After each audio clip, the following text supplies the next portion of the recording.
What's going on, people? Welcome to what is the first ever Adam Matic TV live stream. People, we are changing it up.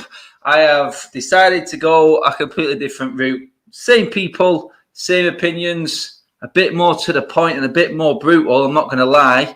Hence the subjects that are coming out tonight that are not going to be for everyone. But as fans, we have to discuss this. Joining me for this first show on Adam Matic TV, I've got my man. I've got bits and bobs from it's from everywhere, mate. I think I see you online more than anyone at the moment, mate. But it's brilliant, mate. It's good to see. How is everything, mate? It's looking busy for you, my man.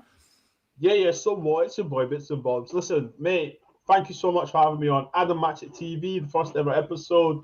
It's good, yes, bro. It's been a good 2021. I'm the host of that United show on the Football Terrace. That's where you can catch me. Yeah, man, we're doing our thing over there. We're building, we're growing just like you. So yeah, good to be over here and represent the team. And man, to be honest, it's a monumental moment for you, bro. You know, rebranding and everything. So yeah, man, congrats to you, man. Congrats to you. Hats off, cheers, sir. mate. Hats off. Different avenue, guys. We just want you to support your local United channels. You know what I mean? This is what it's all about, getting behind the boys. If you drop down into the description as well, guys, on this one, you will see the link to Bob's show there as well. Just click on that to catch him. If you like what he has to say, that is, which I'm sure you will anyway. But Owen is supposed to be joining us as well shortly, so hopefully he can get on and have his say on the subjects. We have got callers waiting in the waiting room as well tonight. It's all going on tonight. But first of all, I just want to say massive thank you to all the supporters of the channel. We started it as Mad Red United. We've built it up. I'm just going my own individual way now, just stripping it back and keeping it raw, because guys, I have to say this more importantly than anything right now, happy road to end of lockdown to everybody, because we now have a full laid out plan of when we are actually going to be going back, and could well be football fans in Premier League games for the last game of the season. That is crazy. And bitch, mate, that Euros, mate. We could be getting some decently filled stadiums for the Euros, mate. I'm coming to London for them. Well, that's the plan anyway. That's the plan anyway. I'm trying to get, if they do allow fans, I'm trying to get Scotland tickets, obviously, to watch McTominay beat you lot. So, yeah, man, imagine fans in the stadium, mate. Like, imagine Arsenal hitting a 25 against Pickford, which is possible, by the way. Oh, Pickford's not getting it, mate. I'll be fuming if Pickford gets in that goal for England, I'm telling you. Absolutely spewing, mate. Anyway, kicking off the show, I have a competition every weekend game with a prize for the member of the channel. Thank you to all the members as well. As always, the members get a chance to guess on the first goal scorer and the minute that goal would go in. And we actually had a winner this weekend. Week before, no one picked a West Brom player to score first, funnily enough, so no one won last week. But this week, Marcus Rashford on 30 minutes. I think he's already in the comments section. I'm sure you're there, Stuart. Stuart Alane, I hope I say that surname right, mate. If you are, just jump into the comments there, mate. You picked Rashford on 25 minutes. You was the closest. And what I need you to do, mate, if you drop down into the description, pal, you will see the chance of your gamble option. And you will see, well, anything in the store that you want, mate. You can go and pick, or you can gamble it on tickets for the Teddy Sheringham signed Champions League Final of '99 shirt, framed. That is in the description below, guys. Click on that link. You can buy your tickets using the Mad Red 10 code as well on that one if you need to. If you want to, go for it. But, Stuart, you can have, equivalent up to £20 worth of tickets for that draw if you want them as well, mate. So, knock yourself out, mate. Go for whatever you want. Let's get into it. Let's get into the show. Go. Okay, Bob's, mate, we touched on this briefly on social media, DMing.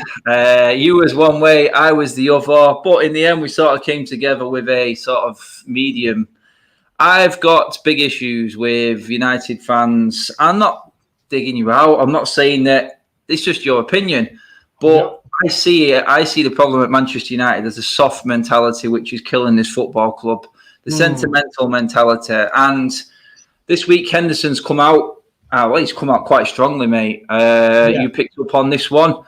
Dean Henderson has come out and said that he does not want to hang around as United's number 2. He wants to be United's number 1. He's backing himself. And he's saying, I should be number 1 at this football club. A lot of United fans have come out unhappy with this, saying, look, David De Gea, he's pulled us out of so many tight spots over the last few years. We can't be forgetting about David De Gea. He's our main man. He's our number 1. Well, for me, I think our number 1 has been letting us down more often than not the last couple of seasons. And this is where it sort of goes wrong for me. I'll come to you first on this, Bob, just as Owen joins us there. Good evening, mate. All right. But, I mean, David De Gea, Bob's mate, he has been an absolute superstar for Manchester United. I'm not going to lie. He has been. But can you hang around waiting for that to come back at the risk of losing games and big moments, which he has been doing? And I see him as part of the defensive problem. The defence hasn't got any confidence at all at the moment, as we know. That is a totally different subject. Yeah. But the goalkeeper has more than shot stopping to do, mate. Where are you sitting with this Henderson? I think you think he is a bit too much in what he said, maybe a bit too cocky, but then I like that, mate. I like him backing himself. But are we jumping the gun a bit, saying that Henderson should come in, or does he deserve at least a run in this, mate?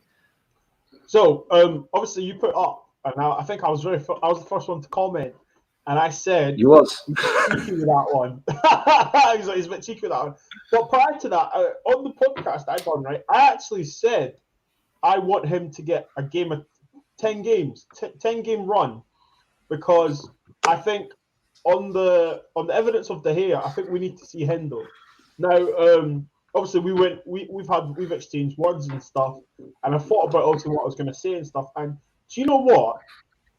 Dean Henderson, to say what he said, it's not cocky, it's not arrogant, it's confidence. Now, I like that. Right? And which is good. And I thought to myself, was I like that when I was playing? Yeah, I was. Do you know what I mean? Because you're confident, you believe in yourself, which is what you want. However, in hindsight, he's only played 39 league games. That was one season with Sheffield United. Playing for Sheffield United is completely different playing for Manchester United. We obviously have had our problems and our loads of qualms about David De Gea. However, form is temporary, class is permanent. And he has reminded us with a few saves this season to say, look, I'm not down and out. On the other side, he has reminded us that maybe we should give Dean Henderson a chance. So what I'm going to say to you, okay, is let's give Dean a 10-game chance. And let's see what he does. Give him 10 games to showcase himself. But I don't think we should just get rid of De Gea just like that. We're not ruthless. We're not ruthless, Adam. Do you know what I mean? We're not. If we were, there's a lot of players that wouldn't be here. I just think one season at Sheffield United, is that enough to advertise to say, yeah, I should be number 1? Give him 10 games. Is he going to get 10 games? I think that's another question. That's it, mate. I mean, Owen, Prim Prodigy with a super chat there. Cheers, Alien, for yours as well, mate. It didn't go unnoticed by Owen, I'm sure. But for me, I've said it on here. I love Dave, but in my opinion, his time is up now.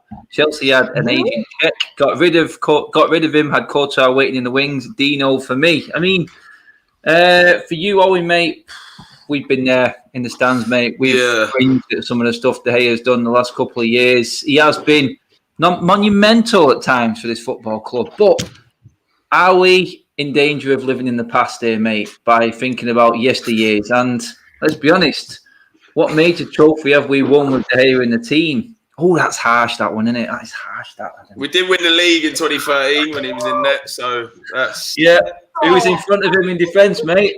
Yeah, I know, but you asked the question, I fucking answered it, so that's all I'm saying. But with Dave, I think I said it to you before, like, I don't want to see him sort of eat into this legacy that he built at United as probably one of our best ever goalkeepers. And he sort of has been doing that recently with all the mistakes. And, you know, Pete, it felt like, especially going to the games, I remember being on the concourse at half time, watching it going, oh, God, fuck's sake, De Gea, what have you done there? And people were having a go at me because he was like, you can't have a go at Dave. The fuck he did? Like, people, it felt like he was immune to sort of any sort of criticism whatsoever. But now you've got Dean Henderson. I think, especially because he's come through the academy, a lot of fans are sort of, you know, more inclined to, you know, want him to come in. And I think, you know, Bits was saying about him getting a 10-game spell. We're in the Europa League now, and we're in the FA Cup. I think they're going to be his hopefully that we go on to, you know, the quarters, the semis, and possibly win the Europa League. He gets more and more game time. So I think they're going to be his opportunities. I don't think he's going to get any opportunities in the league unless De Gea has another serious blunder. Yeah. And if you win, and if you come to the end of the season, then and we go and we win the FA Cup, and winning the FA Cup will not be easy because, you know, we'll be facing top sides in the semis and the final, and we're facing Leicester in the quarters. And the later on you get in that Europa League, as we've seen before, you know, you face tougher opposition. So if he proves to us there in those competitions that he is capable of doing it, I know that's not the exact same, but you've got to try it. You've got to maybe trial him towards the end of the season in the league as well. But I can't see it happening. But as Bit said as well, we're not ruthless as a club, and I cannot see De Gea being moved on. He's on astronomical wages. No one's going to take him. Well, this is it, mate. This is the trouble that we do half the time with the way we negotiate. We just had to literally force Rojo out of the door. We had to push him onto a plane to get rid of him, and probably pay someone just to get him gone, pay for his airfare, whatever it is, just to get him out of the club. We just set ourselves up for falls. This show is one to bring on a couple of guests. They got a couple waiting in the wings, so I'm just going to get Lord_Nelson. How are you doing, mate? Are you good, pal? Yeah. What's up? How you guys doing? Hello. All right, mate. Where are you calling from, man? So I'm from Africa, but I live in Minsk, Belarus. So kind of. How far? Africa. And you live in Minsk? I did good. Yeah. I'm studying there, so yeah. Good man. Touching on what we've just been talking about there, mate. I mean, are we turning into a sort of sentimental sort of fan base in terms of our players right now? Is it time for De Gea to move aside, or is it just like Bob said there? Henderson at least deserves a good run of games in the team to see if he is up for the challenge. Is it a case of we've got to look to the future now? Because Henderson is going to be our number one. If we lose Henderson right now, are we getting rid of a good part of our future and what could possibly be a goalkeeper that could be here for years to come and would probably save us an absolute fortune if he does turn out to be the keeper that we all hope and the way he talks himself up to be?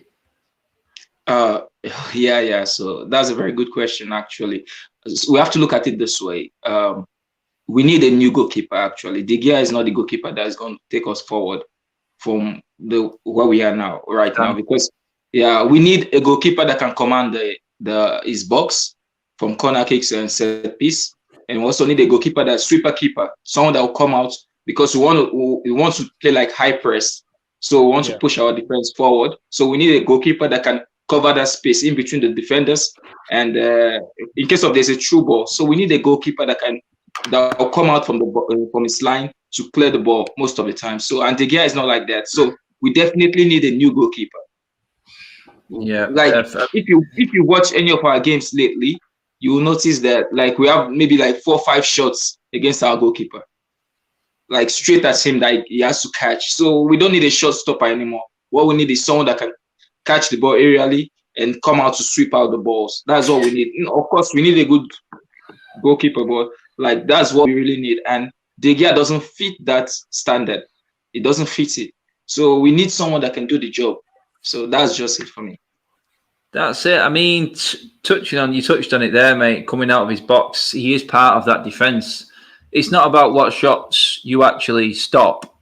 as a goalkeeper, and I know this, playing where I played at the back, the goalkeeper was massively important in organising the defence most of the time. And part of his job is to organise the defence to stop the shots from even coming in the first place. It was no wonder that De Gea looked like an absolute world beater. Well, he had Chris Smalling and Phil Jones playing in front of him constantly, taking the limelight of all blunders. I think De Gea could have played shocking behind them two. And Actually, I think De Gea also makes some kind of television save. So sometimes he kind of like, there's a straight shot coming at him, he can just catch with his hands. He will do some kind of flex and do some kind of tricks and make it look so beautiful in the camera, for the camera and stuff. It's sometimes affects us because he pushes the ball for corner kicks and we have to now defend corner kick, and he's not good at taking corner kicks. So it's kind of crazy. Sometimes I don't understand it. Like there was a shot that Real took against Henderson. He just caught the ball straight. If it was De Gea would have pushed it out and it would have been like a very beautiful camera save. But at the end of the day, it's just one more problem for our team to save from corner kick again. So I don't know. I just need De Gea to go. Kind of. Can I ask him a question? Maybe he should go to the club. Yeah, shoot away. Go on, Bobs. Yeah, so I hear what you're saying regarding De Gea, right? And that he's not the future. We're going to De Henderson. But are we not doing what we normally do with young English players? Are we not overhyping the situation? Is it because I think every game De Gea plays and does bad, Dean Henderson looks even greater than he actually is. So are we just doing what the British people normally do? English people hype up their own talent. He's got to do this, because I'm looking at facts. He's had one season in the Premier League. Now, say it with your chest. On what evidence, my friend, has Dean given us to say he can overhaul De Gea? I'm not saying he can't. I'm asking you, what evidence? Because we saw him make mistakes at Sheffield United. We have seen him make mistakes at Manchester United. So, what evidence? In terms of what I've seen, yeah, but what evidence did Gary Neville give to overtake Paul Parker? If you've got to give him a chance, no. Come. It is all about. Give him a chance. Ultimately, it's all about if the player gets a chance in goal. And what I've seen so far this season, he had the mishap at Sheffield United, messing around on the ball. But as far as I can see, he comes out, he commands his box. I think he's actually better with his feet than De Gea. De Gea used to be all right with his feet, but now he just makes me nervous. He makes me absolutely. It's seriously, every time he's on the ball, I'm thinking, where are you going with this one? He did it again in the game against Newcastle. First half, he passed it straight out to the Newcastle forwards, and there was loads of time. I know we've seen Alisson recently. He's had complete brain meltdowns, and he's supposedly the best in the league. We've seen what best in the world, according to the Scousers, mate. Yeah, we've seen what Edison did in the derby, 2-0 last season.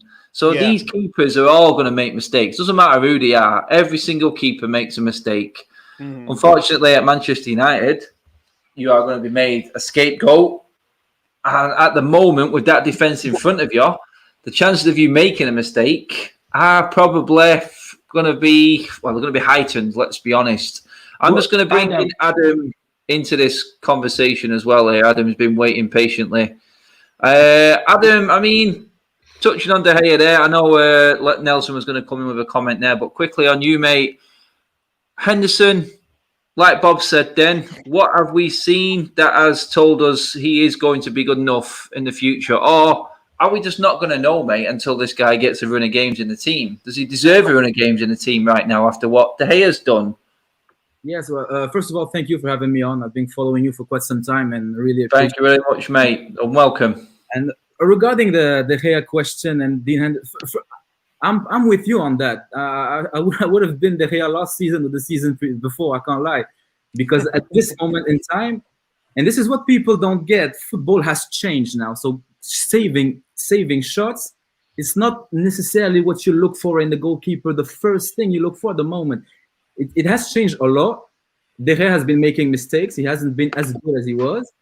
And it's touching on what you think. Manchester United fans being maybe too soft. I think it's absolutely bang on, absolutely spot on. Because now the problem we have, and I'll come back to Dean and Henderson and De Gea, but we are getting further and further away from Sir Alex Ferguson time. So the expectations are subtly going down. We were very, very harsh with David Moyes, and we were very, very harsh with Louis van Gaal because Sir Alex Ferguson was still close. But now we are getting closer to 10 years. And the expectations are getting lower and lower, and it's just being okay. This is what happens because look, if you take for example David De Gea, he was our best player, was player of the season. He was the 3 years in a row for years for me. And then he threatened Real Madrid, and the fan base lost it. No, we can't. How we will do without De Gea? As if David Beckham didn't leave before, as if Scholes didn't leave before, as if Cristiano Ronaldo didn't leave before. They all left. So Alex Ferguson left, and if De Gea leaves, so be it. My thing with Henderson, De Gea, I would have been De Gea maybe last season. I would have played Sergio Romero as our main goalkeeper for the first season, for the first year, maybe the second year, with Dean Henderson being the second goalkeeper, but giving him the assurance that he will be probably the number one. But during those 2 seasons, you will have more opportunities to play and to show if he's really good enough.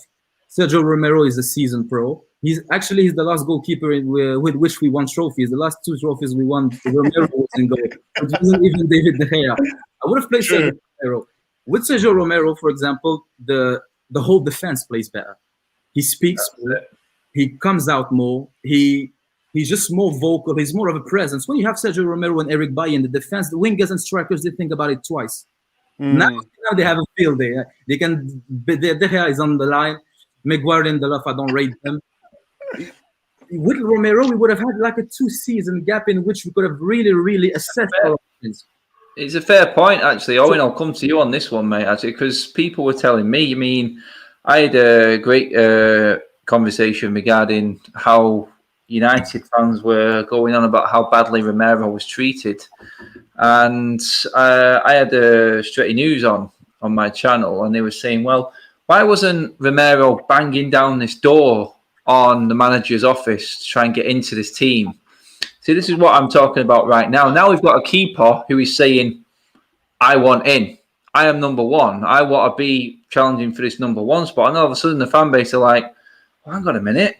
You can't be saying that. And is it like Adam just said then, the soft mentality, the expectations, the standards, mate, more importantly, how are they dropping? Wasn't the crack with Romero that he was he couldn't play a lot of games because of injuries and stuff like that? I remember reading stories about that around 2017 or 2018. I'm not sure how true they were, but in terms of Romero, I don't think he was like, look, if he was mistreated in a way, but at the end of the day, we're not going to sell you to a rival to strengthen your rivals. So I think it's just, he was to Everton. That was the only possible deal that could have happened. It's probably it's bad form that we've kept him on, but I mean, I wouldn't mind being mistreated that badly if I was on 120 bags a week. So I mean, do you know what I mean? Like, if you're on 120 bags a week and you're like, you're not playing, like, what? You're not going to be fuming, are you? Yeah. So it's not the end of the world. And I see your point, Adam. Maybe you could have been brought in towards the in terms of last season, and then you bring Henderson in and out more. But I don't think Ollie has had any confidence in him, and that was shown throughout last season because De Gea had many a blunder and didn't get anywhere near the side. When he got dropped for the Sevilla for the semi-final, we were all scratching our heads. He got dropped for the Chelsea game in the semi-final, the FA Cup as well. Ollie clearly didn't have any confidence in him. It's all well and good us saying it, but if your manager doesn't back you, you're not going to get anywhere. Yeah, this is it. I'm just going to bring up this because there's a comment just come up here. Marky and Rafael are both backing each other up on this one. This is exactly what I'm talking about. I'm not having a go here either, mate. Everyone's got their own opinions on it.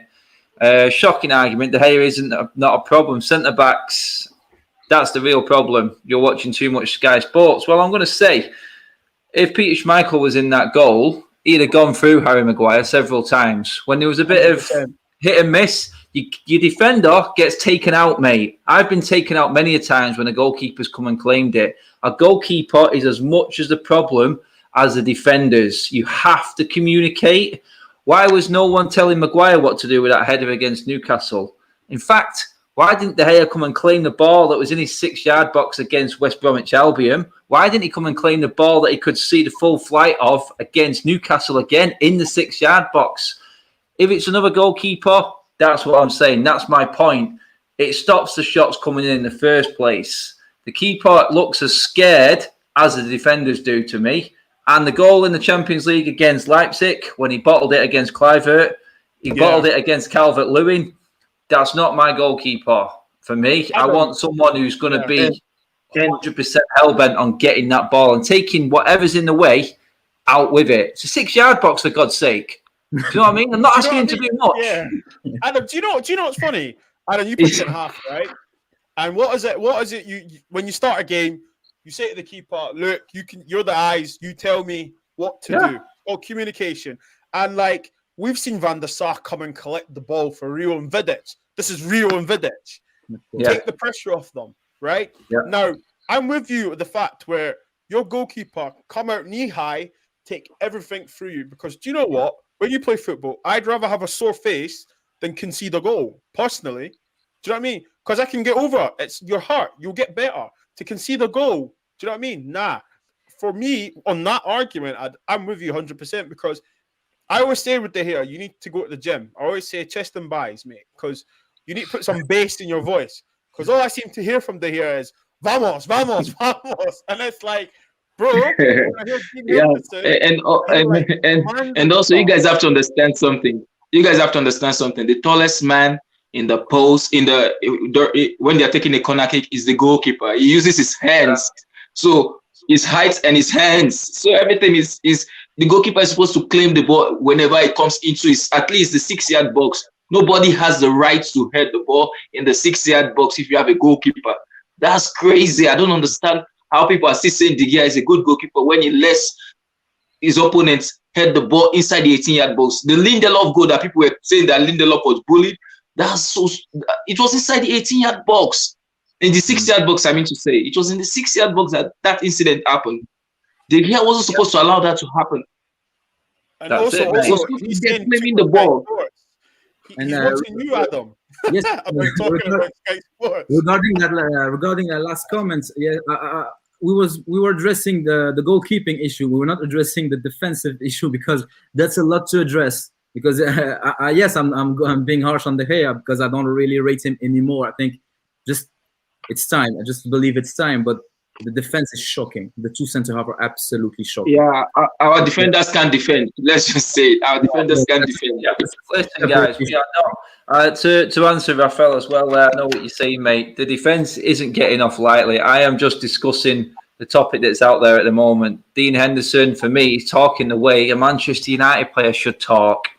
He's backing himself. He's saying, I can do this. I mean, if any man comes into United and says that, instead of carrying away in a corner and taking years to adapt, then I'm all for it because that's what we need at the moment. We need leadership. We need someone who's going to communicate with that defence, even though it's crap. It will help them a lot going forward. Yeah. Anyway, I've got something else we need to talk about. On Twitter, I said there were 3 players in this football team. If United cleverly worked their business in the transfer window, if being the important word in all of that, because we're dealing with Ed Woodward here, if United were clever, I picked out 3 players, and I'm going to ask you all. I'm going to come to you first, Bobs, on this one, mate. Okay. In terms of my 3 players, would United, with the squad we've got right now, miss any of these players? So obviously De Gea is one of them. Okay. Jesse Lingard is number 2. Okay. And Anthony Martial is number 3. I told you it was going to get brutal, people. I told you. There's another like 3 or 4 to add on at least. Yes, I know this, but the others, I don't think anyone would buy. That's not crap they are. So I'm having to do this. Do you reckon Joey Barton would take Phil Jones at Bristol Rovers? Say again, mate. Do you reckon Joey Barton would take Phil Jones at Bristol Rovers? No, mate. He's just got himself injured again. The guy's a clown. He's an absolute clown. What's he doing that he's getting injured all the time? I don't understand it. I do not know. As long as he doesn't go on that training ground. I think the money is getting the salary weekly is making him get injured. Phil Jones would get injured in a swimming pool. Let's be honest. Honestly, he pulled his hamstring getting out of the fucking shower. To come. Honestly, Bob's mate. Answer me that. Obviously, the main topic one that's going to rile everyone is the Martial one. It really is. But he's a problem at the moment because he's lost his way. He really has lost his way. And it's unless something drastic's going on behind the scene, then I can't understand why. I know there's been all the abuse online, which obviously is ridiculous and is going to affect any man. It doesn't matter how strong a personality someone is. We spoke about this before, Bobs. It's going to affect you. Yeah. But I'm looking at his form on the pitch and his rumours about what was said on the sidelines. Some of the reporters are picking up from what Ollie said now. There's no fans in the stadium. And apparently a couple of times now Martial has ignored what Ollie has said and gone on his own way. And his performances, mate, they're not improving. He's not getting better. Where people will slag Rashford off, but I think Rashford is actually getting better. He just needs a better coaching. But Martial at the moment, mate, would you, if you had the chance, trade Martial in for a proper number 9? That's my question to you. Okay, so the 3 names you mentioned, I don't have a problem with De Gea getting sold. Lingard, I think he needs to close the chapter and get on. We've seen what he can do, but unfortunately, Man United just can't ride. Tony Martial, 50 million down the drain. We all know the song. I'm going to say yes. And I'm going to say this with my chest because, there was that video of me going viral saying, I said, look, let's sell him. So I'm going to break it down here. I love Anthony Martial. Look, when he's in full form, he plays for Man United. Do you know what I mean? We support them. Absolutely. However, I need to look at this season, not last season. And Adam, you know the saying, you're only as good as your last game. Okay? And we've all heard that song, What Have You Done For Me Lately? And we can't carry passengers. Listen, I ain't asking Tony to ride shotgun on this one. I need you to take the wheel, mate. I need you to be my number 9. And I think what we're seeing here is a character like Cavani coming in, like Lukaku and Zlatan, and Martial not stepping up to the plate. Now, if we're going to keep the same energy, Dean Henderson's coming out saying he wants to be number 1. And I see the performances and be like, okay, let's get it. Martial is not convincing me that he's the main striker. Now, I've heard the debates, Adam, guys, we don't create enough and we don't play to him. Shut up. Right? That's nonsense. Listen, that's nonsense, right? Look, if you play up front, if you're not playing up front and our central midfielder, you are 5 yards to the left of him, how is he going to create goals for you? If you're coming off the left wing, if you don't stay forward, central, and maintain with the centre backs and so on, or create space or make a run, how are we going to create for you? Right now, for me, there's always that saying, as long as he's getting into the positions, he's not even doing that now. It's like his confidence is gone. Now, from a business point of view, because we are run by businessmen, I have to look at the bigger picture now. He's 25. 6 years he's gave us. In those 6 years, he's been dominantly an inside forward, left winger. Now, I need to ask myself this, right? We're Man United. Does Real Madrid, Barcelona, Bayern Munich, all the elite teams play Tony Martial up front? No, they don't. No. So, why are we persisting with it? I mean, you know what I'm trying to say, guys? I know exactly what you're saying. If he bags on Thursday, I'm going to be like, yes. However, we've got to look at the bigger picture. And right now, I know people are going to say, it's just an agenda. It's not an agenda, because if you listen to what I'm saying, I want him to do well. The most frustrating thing with this guy, we all know how talented he is.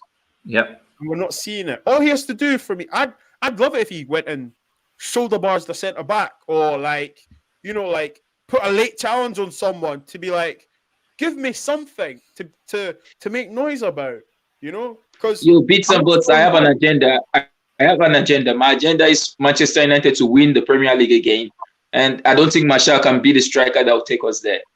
There you go. So yeah, there you go, Adam. Yeah, mate. That's it. It's exactly that. I mean, Owen, mate, 7 goals in 31 games this season. Is that good enough for you? No, of course it's not good enough. He's having a fucking awful season. There's no other way about it. He just doesn't look anywhere near the player he was, especially, you know, post-COVID last season. He was phenomenal. He couldn't be stopped. I mean, there is hope that it's just a downward season. I mean, I remember when Hazard had a massively dipped season for Chelsea. Yeah. He just was non-existent for a year. I mean, I'm hoping because I was there on his debut when he scored against Liverpool, and you know, it just sort of seemed perfect. You know, a star behind that goal, mate. I know. Born, you know, that would just seemed amazing, and I just think he is an amazing player on his day, but his day just hasn't been coming, you know, regular enough at the moment.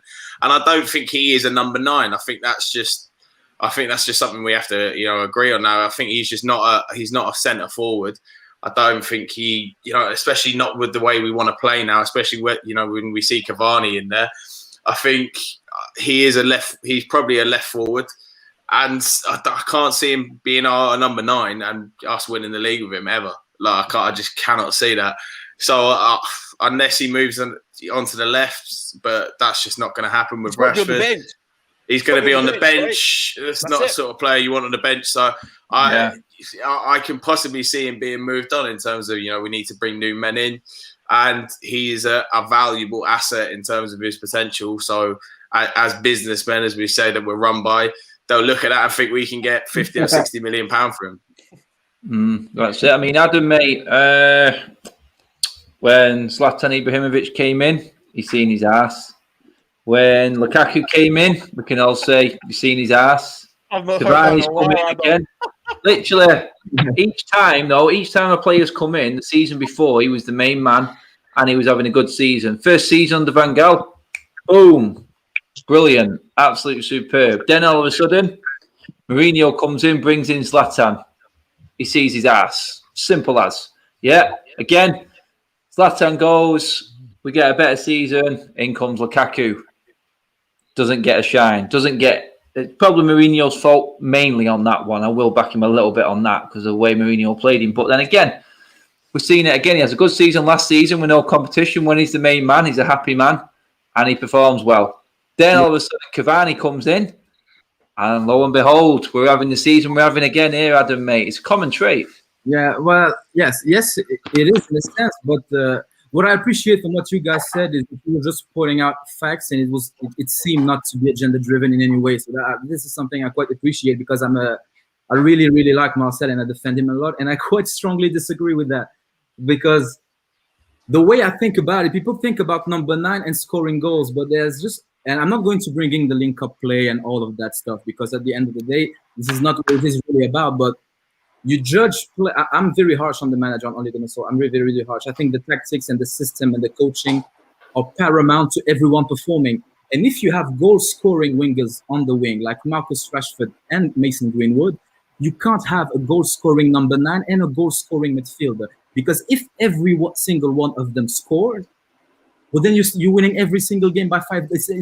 Something has to give in. And if you take a look at it, the teams that have a goal-scoring number 9 on the regular, Lewandowski, the Harry Kane, all of them, Lukaku, Sergio Aguero, they play with natural wingers, not goal scorers, because there's a distinction between them. Marcus Rashford is not exactly the same as Leroy Sané, as Eden Hazard, and as Douglas Costa. He's more of a winger that comes in and shoots. So if you have goal-scoring wingers like Mason Greenwood, who's very much alike Mohamed Salah, maybe even better than Salah, just give him time.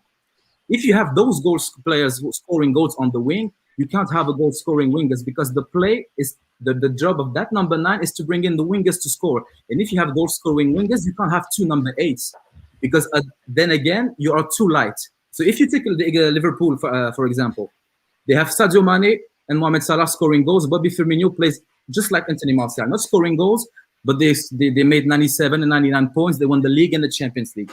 The midfielders they don't have Pogba, they don't have David Silva, they don't have De Bruyne, and they don't have Bruno.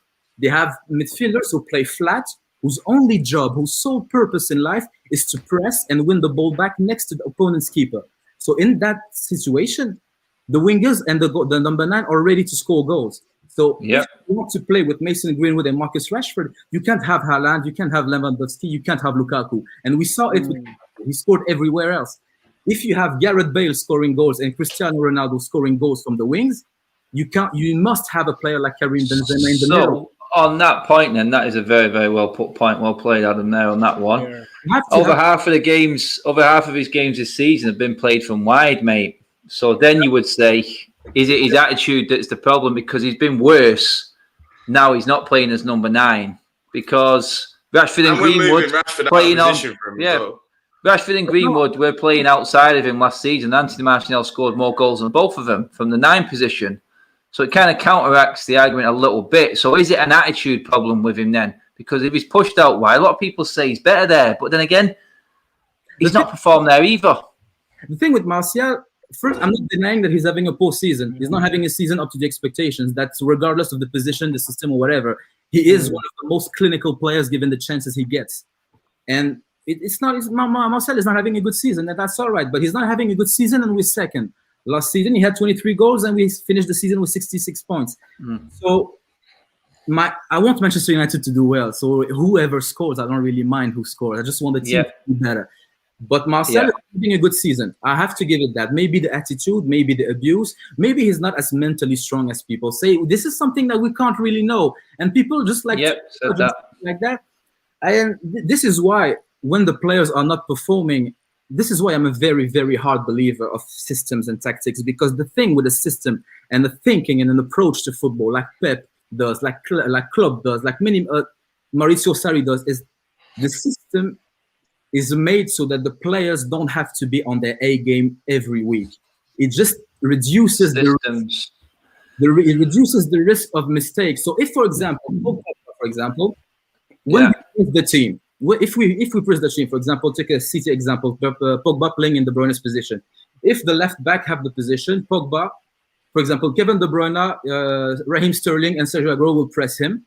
Ball will go loose. It will go down to Fernandinho, who will give it to Pogba, and then Pogba knows that on his right, making an inside cut, is Sterling, and back at the left, the back post is, for example, Leroy Sané. If he knows that, he doesn't have to be on his A game every time. Yeah, I know exactly what you're saying there, Adam. So, I mean, Lord Nelson, going off what Adam just said there, mate, I mean, does it actually come down to the system? Is Martial, like I said, then if the rumours of what was said on the side of the pitch, him not listening to Ole, is he not agreeing with the way Ole's trying to change things and move things forward? Is this a problem that could be what's happening with Martial in all of this? Because, like Adam said there, the Cities, these top managers, everyone knows the system. There's phases of play, there's patterns of play.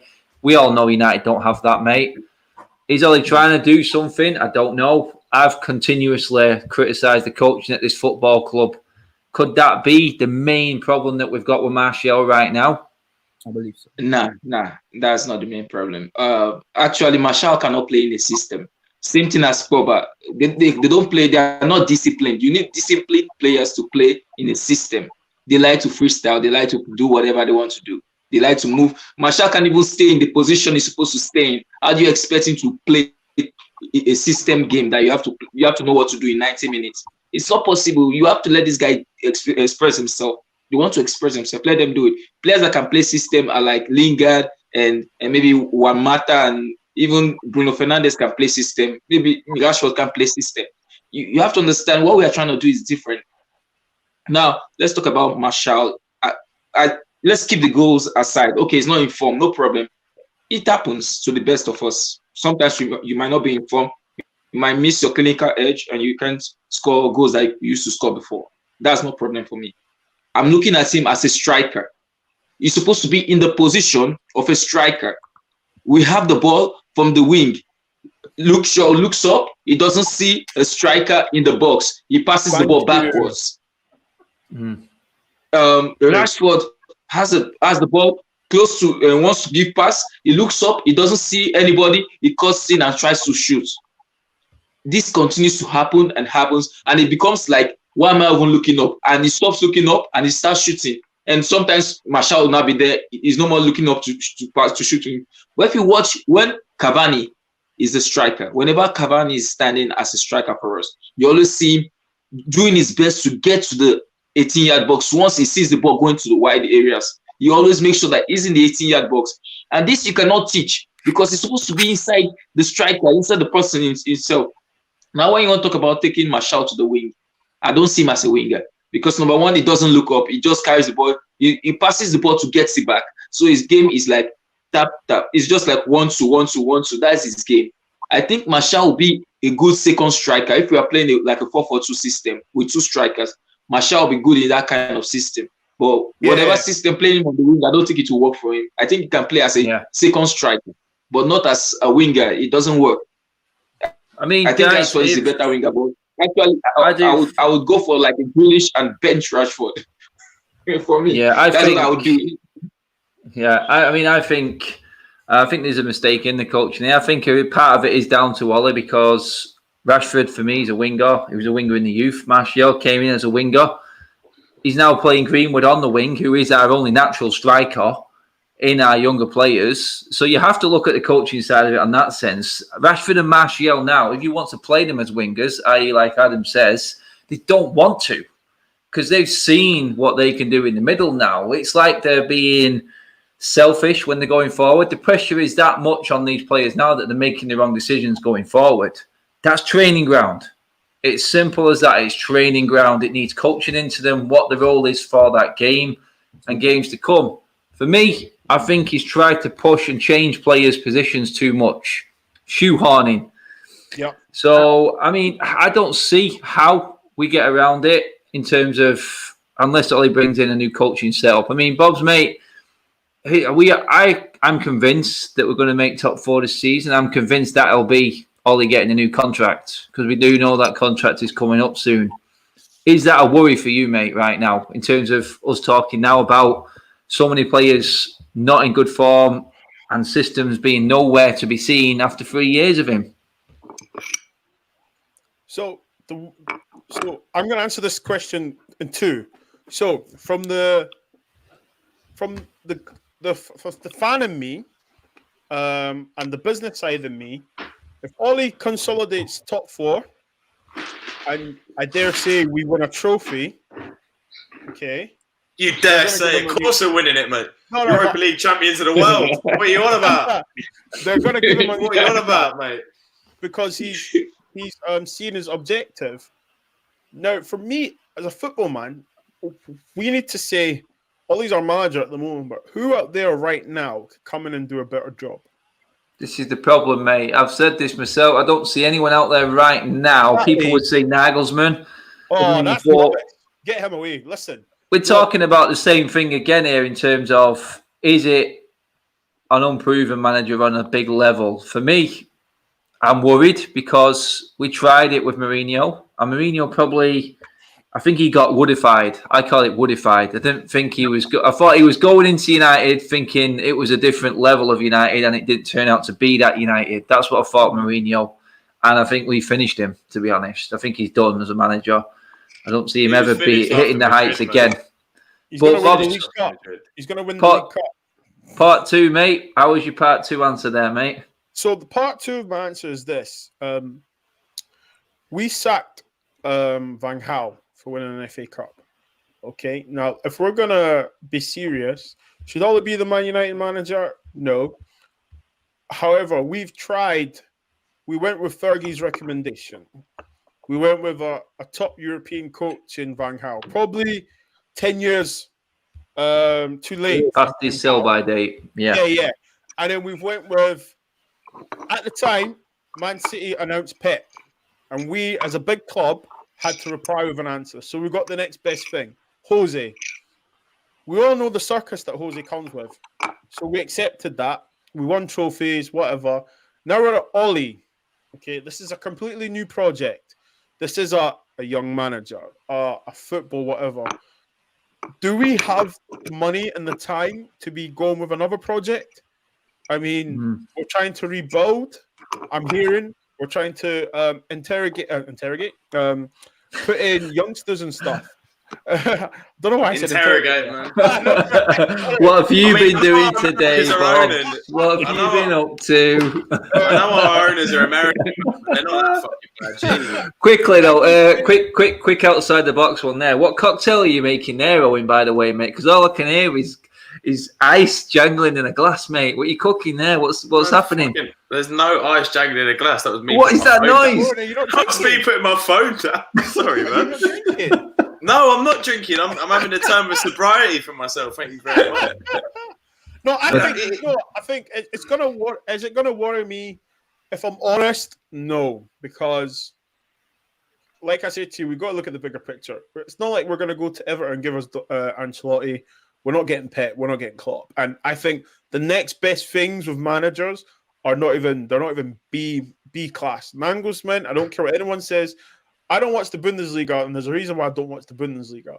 And I've seen this guy. I've seen the way they play and stuff. I'm like, no. On what evidence can you come to Man United? No, you failed your test. I have an answer for that. Yeah, and also we can say, look at Tuchel Magic's what the Chelsea fans are saying. We'll see if tonight's going to be a big test for him. We'll see. Do you know what I mean? But like, just because you're popping all the Moe and the Cristal in the German league doesn't mean you can come at Premier League. So I think I'm just putting my seatbelt on, Adam, and I'm just going to enjoy the ride, because if he does succeed with and get a trophy and the top four, and when I say top four, I'm talking consolidating top four. I'm not talking about last season's hot potato in hand, like who wants it, blah, blah, blah, and stuff. Yeah, God, mate. I know where you're coming from with that. Do you know what I mean? I just think, okay, cool. We're behind City. Is it 10 points now? Consolidate second place. Pull away from the rest. Do you know what I mean? So to answer your question, comfortably finish. Yeah. I mean, Owen, mate, I'll come to you there, mate, before you make another cocktail. I'm not making a fucking cocktail. I literally put my phone down. I'm not drinking, man. I'm trying to be healthy for a bit before we get a nightclubs open. I need to be in shape. That's it, guys. Can you just quickly? Can you imagine that day when we all get out to Old Trafford and we actually see people face to face? Oh my! Can you imagine the night we're gonna have after we have this mad red party? We're gonna go to 42. Oh, mate, it is. People, before you say I'm gonna do. You'll be like, "Have you washed your hands? Have you washed your hands?" Yeah. That's it, innit? Oh man, yeah. But I mean, does Ollie bridge the gap, mate? At any point while he's Manchester United manager to that next level, Owen, mate? That's the question, isn't it? I mean, we've seen he's rinsed the club of what I call parasites, here for paydays, the worry that all United fans had and the way we were going under Mourinho and Van Gaal. Them players are slowly being weaned out of the club. He is doing good behind the scenes. You have to give him credit for that. But has he got what it takes to bridge that gap to the Premier League title being lifted, competing in the Champions League, the top table, mate? Has he got it? I mean, based on evidence, you have to say no. But like, I honestly think we're capable now. I think it's just a case of, as we said at the start of this season, what would we have been happy with? A solid 4 position improvement. If we finish second, and then we have to come home with a trophy this year. We cannot go another year without a trophy. That is just unacceptable for Man United to go 4 years without a trophy. We have to win at least the FA Cup or the Europa League. I want both. I'm sure we're going to get both. As everyone knows, I'm an Ollie sexual, so I'm very confident in his abilities. But I honestly think at the start of the season we would have been happy with what is sort of the projection right now in terms of being a cup side and having a comfortable position in the league. I know it's not as comfortable as it should be because of faltering results at the moment, but I honestly think we can finish it in terms of another progression, and then next year is the chance. And I don't think Ollie has done anything that wrong in order to be not given that opportunity to take the side forward to possibly winning a Premier League title next season. I'm not saying it's going to. I am saying it's going to happen. Why not? It's just to be a bit confident in it. But I just like you have to. We have to see at the end of the season. Will there be progression? If we say if we come home with an FA Cup second place finish, and we've got City to look, they're 10 points ahead already. But if we get them to within 3 or 4 games, it's still an improvement. It is an improvement as bad as it is, but. It is an improvement, and then we get an FA Cup and possibly a Europa League. That's a great season, to be honest. It's not a great season; it's a good season. And then we look at next season, and it's like, right, that's our title challenge.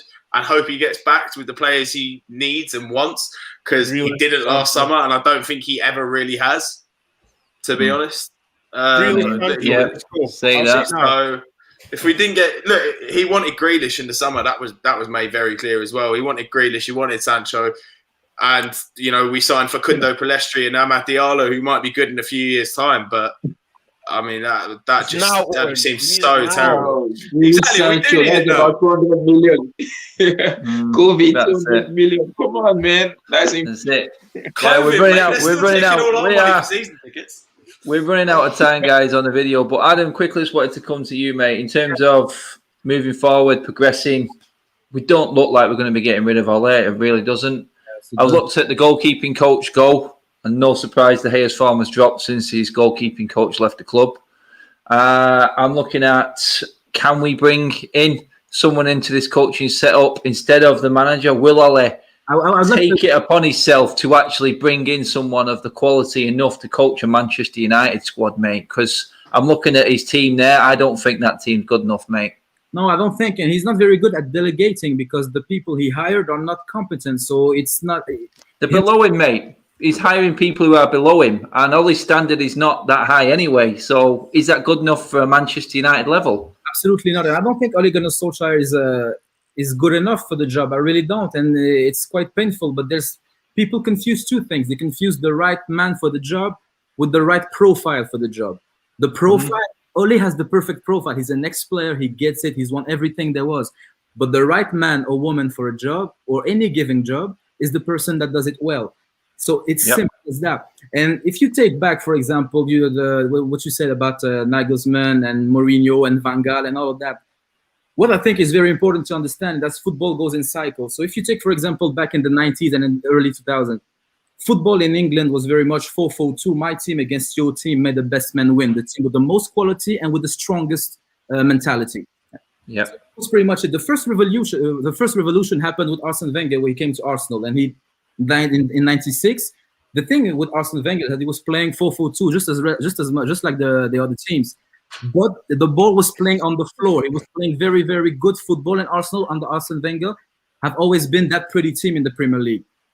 And then we won everything because Sir Alex Main's biggest strength was adapting and hiring the right people. So we won back. The second revolution, I believe, in English football was Jose Mourinho. When he came back, he came with the 4-2-3-1 while everyone was playing the 4-4-2. The thing is, he stuck the midfield with the 3 players, double pivot. The team sat back, and 4-4-2 teams are not made to keep possession. It's a coast-to-coast game. You attack and you defend. Everybody attacks at the same time. The fullbacks, the midfielders, box to box, and they defend. Everybody defends together. Beckham and Giggs talking back, etc. Jose Mourinho came with Rafa Benitez and Ancelotti. They were part of that wave of manager that won everything because their football, the way they approached it, without the ball and hitting on the break, was a revolution.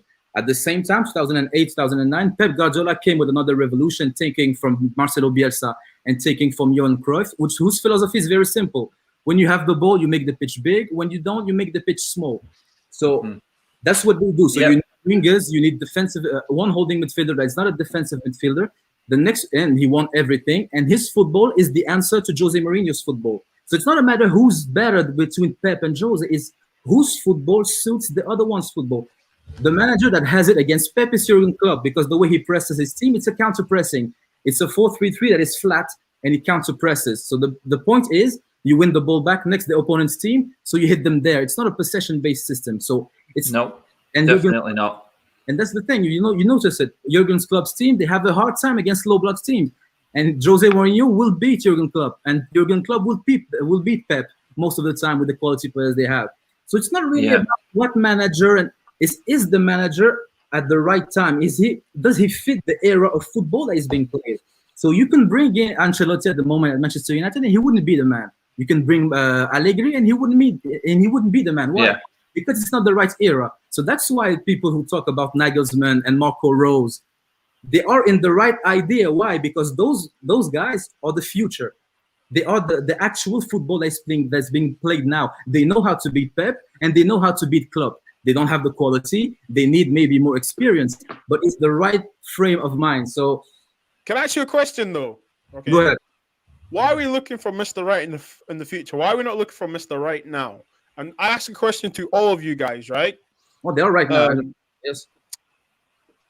should Ollie not be smart now and be like, okay, because everyone says, oh, Fergie hired coaches, but what people don't actually remember and realize that Fergie actually used to do the coaching in the first 10 years of his tenure at Man United. Then he couldn't do it, so he got other managers other good coaches to coach. Now, you're saying that Ollie has the profile. The profile is a good manager. So shouldn't Ollie go and hire the best coaches to come at Man United? Yes or no? Well, I hope he would, and I hope he should. I mean, it's not happening. No, I understand the question, but if he hired Michael Carrick, and if he believed that other managers were there to come at what did he do it? I mean, that's not something I can really argue. You know, I get it. Let me say something about that. It wasn't a question for you to say yes or no. No, it was like, do you know what I mean? Be like, we know what Ollie's capable of. Sorry, Adam, carry on.